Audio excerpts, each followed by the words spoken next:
Good morning and welcome once more to our video for today and to this channel. If it is your first time here, my name is Rachel Faraja and you're so welcome to join us today in the special recipe we are doing. I've been preparing for this recipe, but somehow I never get time to do it. But today I have decided this is the day. Now, if you come from my country, Kenya, you know there's a craze of about a certain porridge, or we just call it Uji, that has been all over the news, has been all over the billboards, and it is known for its potency, it is known for its nutrition, it's known for its yumminess.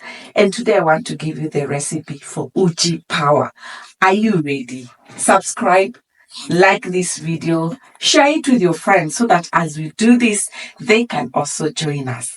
And I want to appreciate all my returning subscribers and viewers, and I want to welcome you. If this is your first time, be ready to enjoy and to learn in a simple way. It's not complicated, but we have to know the steps so that we can get it right. Yeah, at the end, we need to get it right so that you will always be going back for that. So let me take you through the ingredients. I prepare them.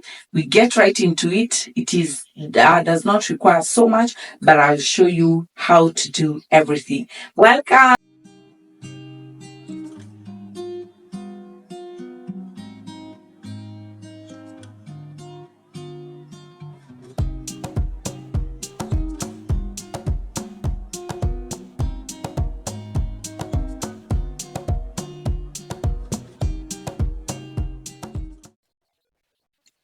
So we have our cassava. It's boiled cassava. I'm going to work through it. Then we have arrowroots. I had frozen them. They are now defrosted. And then we have sweet potatoes. They are already boiled and cooked. And we have some additions, which are my peanut butters. My peanuts. Then I'll be adding these sunflower seeds. So in this previous video, I showed you how to prepare your cassava, whereby we work through it, and after boiling, it's easier to remove that middle thread that is inside there, because as I told you earlier in the video, I have attached here, the middle thread is not good for consumption. It's actually deemed to be poisonous. So that's what I'm doing there. Also trying to scale out the rough edges. This cassava means it wasn't fresh. That's why it has a very hard part on the outer side. Yeah. So after that, I cubed them into smaller portions, and also did the same to the sweet potatoes and the arrowroots. The sweet potatoes are the yellow ones and the arrowroots are the pinkish ones, or is it purple? To that, I also need some hot water to help me blend up the mixture.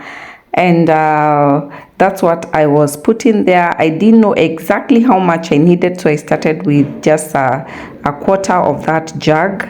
And after that, I was assembling everything that I needed.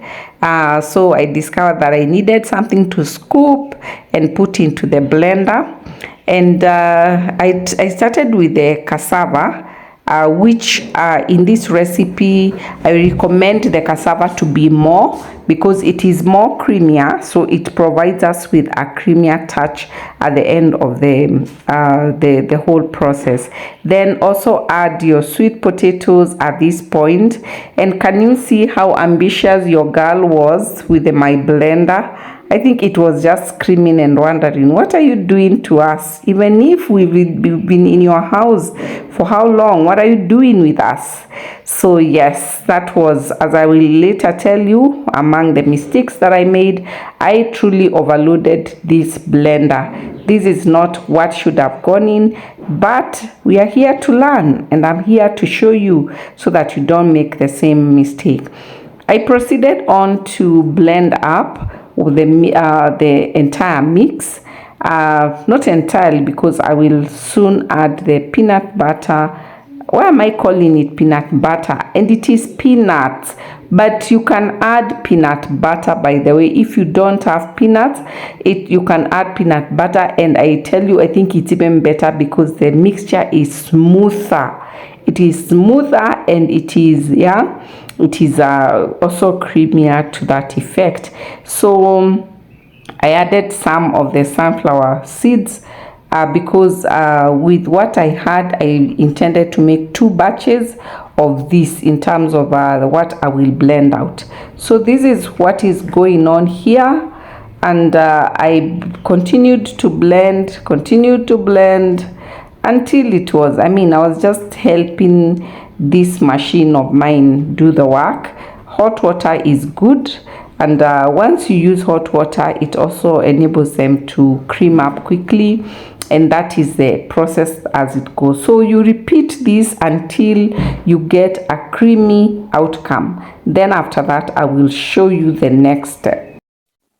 So now, as you continue blending it out, you can see that the texture has truly improved and it has changed.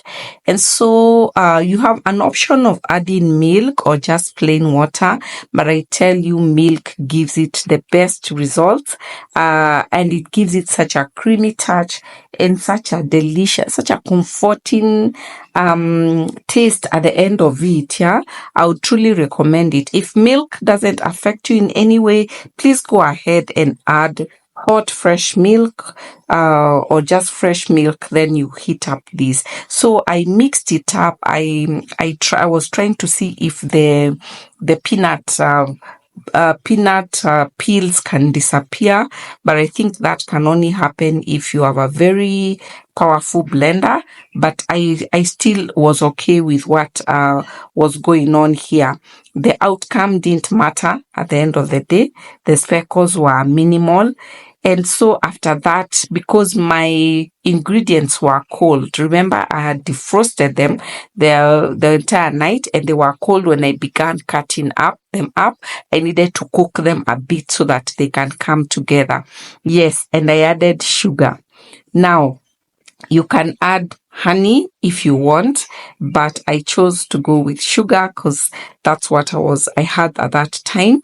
And this is how you want it to come together. You want it to cream.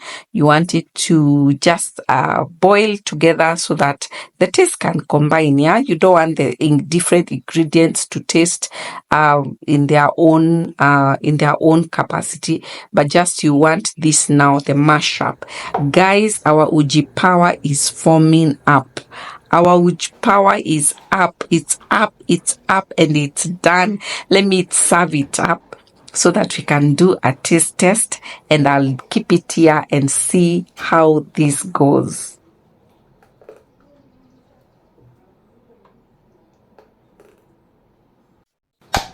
Guys, after all the work and all the labor of love, it's done. It's done. Let me taste how it tastes, and I let you know. I can't wait.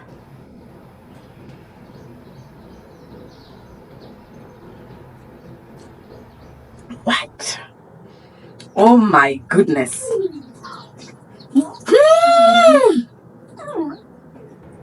Oh my goodness. It's so nice.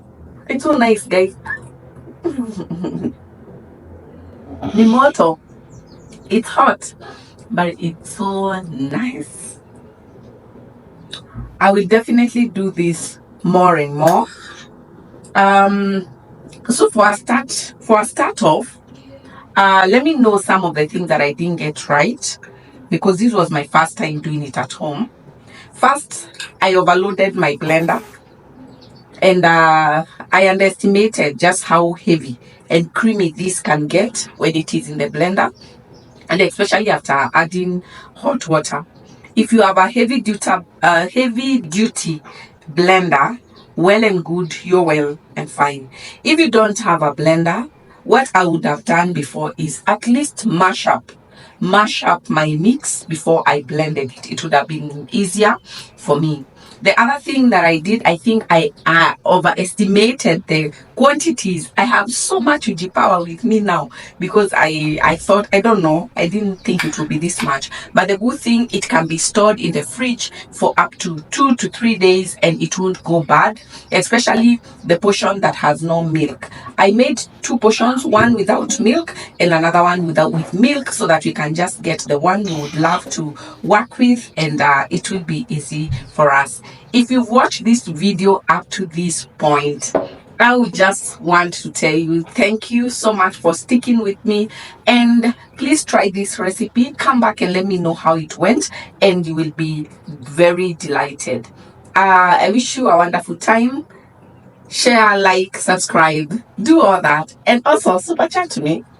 Yeah, give me a super thanks. There's a dollar sign just next to my subscribe button, and also you can join my channel membership. You can join this family and it will be an amazing journey. God bless you. Bye bye.